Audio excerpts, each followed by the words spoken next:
তেখেতে বা কাৰ লগত আলোচনা কৰিছে নাজানো ইয়াত বিভিন্ন প্ৰশাসনিক বিষয়াসকলে জৰীপ চলাই আছিল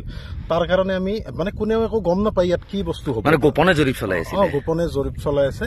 হয়তো তেওঁলোকৰ চৰকাৰী বিষয়াসকলে জানে কিন্তু স্থানীয় ৰাইজ অৱগত নহয় তো তাৰ কাৰণে আমি যোৱা 5 মাৰ্চ তাৰিখে চক্ৰ বিষয়া মহোদয়ৰ জৰিয়তে আয়ুক্ত মহোদয়লৈ আমি এখন স্মাৰক পত্ৰ প্ৰদান কৰিছিলো আসলতে ইয়াত হ'ব কি আৰু তাত আমি স্পষ্টকৈ লিখিছো যে যদি মানে স্বাস্থ্য আৰু শিক্ষাৰ ক্ষেত্ৰত যদি কিবা এটা বস্তু হয় জনসাধাৰণৰ ভালৰ অৰ্থে তাত আমাৰ বাৰু আপত্তি নাই কিন্তু তাক বাহিৰে যদি আমাৰ পাৰিপাৰ্শ্বিকতাৰ প্ৰতি ভাবুকি হোৱা যদি কিবা ইয়াত হেৰি হয় জনস্বাস্থ্যৰ প্ৰতি ভাবুকি হোৱা তাত আমাৰ ৰাইজৰ আপত্তি থাকিব তো এই বিষয়ে আমি স্পষ্টকৈ উল্লেখ কৰি এখন স্মাৰক পত্ৰ প্ৰদান কৰিছিলো আমি উপায়ুক্ত মহোদয়ৰ জৰিয়তে আয়ুক্ত মহোদয়লৈ যোৱা 5 মাৰ্চ তাৰিখে তাৰ পিছত আমি গম পালো যে এখন জাননী বিহুৰ কাৰ্যালয়ত মই প্ৰথম দেখিছো আমাৰ ৰামপুৰ আঞ্চলিক ৰঙালী বিহুৰ কাৰ্যালয়ত দেখিছো যে আয়ুক্ত মহোদয়ৰ তৰফৰ পৰা এখন নটিচ জাননী জাৰি কৰা হৈছে তাত স্পষ্টকৈ লিখা আছে যে কলকাতাৰ কিবা এটা কোম্পানীক 150 বিঘা মাটি লজিষ্টিক পাৰ্কৰ বাবে দিছে কিন্তু আসলতে লজিষ্টিক পাৰ্ক হলে আমাৰ একো বেনিফিট নহয় আৰু দ্বিতীয় কথাটো যেহেতুকে এইটো এটা গোচাৰণ পথাৰ এই অঞ্চলবাসী বৃহত্তৰ ৰাইজৰ বিভিন্ন মানে তেওঁলোকে পশুধনসমূহ ইয়াত চৰি থাকে গতিকে এই ক্ষেত্ৰত নিশ্চয়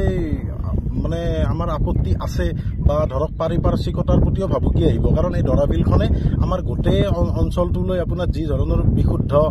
আপোনাৰ বায়ু বা ধৰক আমাৰ যিটো বৰ্তমান সময়ত পানীৰ লেয়াৰটো বহুত ডাউনত গৈছে আমাৰ দমকলৰ পানীয়ে নোলায় কিন্তু এনেকুৱা ধৰণৰ যদি এটাৰ পিছত এটা উদ্যোগ হয় আজি 150 বিঘা লৈছে কালি আৰু 150 বিঘা ল'ব কিন্তু ইয়াক লৈ অঞ্চলবাসী ৰাইজ অলপ শংকিত হৈছে আচলতে বিহুৰ সময়ছোৱাৰ কাৰণে আমি সংগঠিত হ'ব পৰা নাই কিন্তু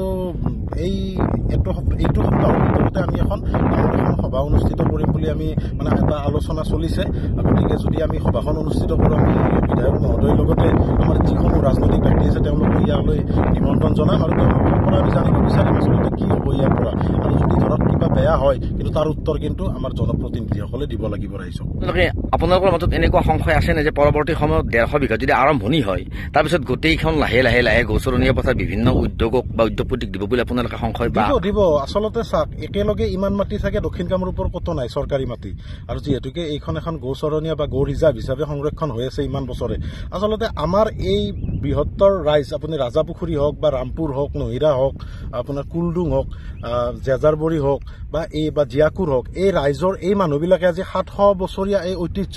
এই দৰাবিলত যিটো ঐতিহ্য বা গৌচৰণীয়া পথাৰৰ আচলতে ইমান দিনে 700 বছৰ এই কিবা কোম্পানী হ'ব বুলিহে সংৰক্ষণ কৰি আছিল নেকি সেই সময়ত মানুহবিলাকে আজিৰ পৰা প্ৰায় 100 বছৰ আগতেতো নিজে নিজে দখল কৰি ল'ব পাৰিলে হয় আপুনি ভাবকচোন তেওঁলোকে নিশ্চয় এই যাতে আমাৰ বাতাবৰণটো ঠিকে থাকে কিবা এটা চিন্তা কৰি তেওঁলোকে এইটো সংৰক্ষণ কৰি ৰাখিছিল আমাৰ পশুধনসমূহ ক'ত চৰিব বা তেওঁলোকে ক'ত খাদ্য পাব তো সেইটো সংৰক্ষণ কৰি এতিয়ালৈকে তেওঁলোকে ক্ষয়ক্ষতি নোহোৱাকৈ সংৰক্ষণ কৰি আছে আচলতে কোনোবা বহিৰাগত কোম্পানীক দিয়াৰ বাবে এই ৰাইজে 700 বছৰ ধৰি দৰাবিল বা গোচৰণীয়া পথাৰ সংৰক্ষণ কৰি ৰাখিলে নেকি তো এইটো এটা প্ৰশ্ন এটা আছে কিন্তু কথাটো হৈছে কি ইয়াৰ যিটো পৰিৱেশ এই ধৰণৰ পৰিৱেশ বা ইয়াত যিটো আপুনি বিশুদ্ধ বায়ু আপুনি আহিয়ে গম পাইছে তো এই পৰিৱেশটো আচলতে সচেতন ৰাইজে বিচাৰে যে এই পৰিৱেশটো এনেকৈ থাকক আচলতে দৰাবিলৰ কোনো ক্ষয়ক্ষতি নোহোৱাকৈ বা গোচৰণীয়া পথাৰৰ ক্ষয়ক্ষতি নোহোৱাকৈ এনেকৈ থাকক যদি কিবা ক্ষেত্ৰত কিবা শিক্ষা মহাবিদ্যালয় বা কিবা ইউনিভাৰ্চিটি কিবা তেনেকুৱা টাইপৰ বস্তু আহে হয়তো ৰাইজৰ আপত্তি কম থাকিব কিন্তু এনেকুৱা ধৰণৰ কাইলৈ আজি ইয়াত এখন লজিষ্টিক পাৰ্ক দিছে কাইলৈ আৰু 150 বিঘা ল'ব প্ৰায় 650 বিঘা মাটি আছে দৰাবিলৰ হয় তো তেওঁলোকৰ এতিয়া 150 বিঘা লৈছে আৰু দুদিন পিছত আৰু 150 বিঘা ল'ব লৈ মানে গোটেই মানে শেষ যে কৰিব সেইটো মানে খাটাং হেৰি যে নেৰে যে সেইটো খাটাং কিন্তু ইয়াক লৈ ৰাইজ অলপ শংকিত হৈছে গতিকে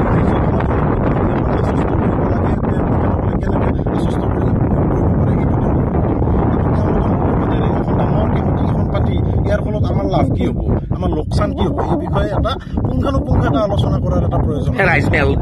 এখন ৰাইজমেল দিব লাগিছিল কিন্তু কথাটো হৈছে কি আমি আলোচনা কৰি আছো যদি পাৰো অহা সপ্তাহৰ ভিতৰত এখন আমি ৰাইজমেল এখন দিয়াৰ ব্যৱস্থা কৰিম আমি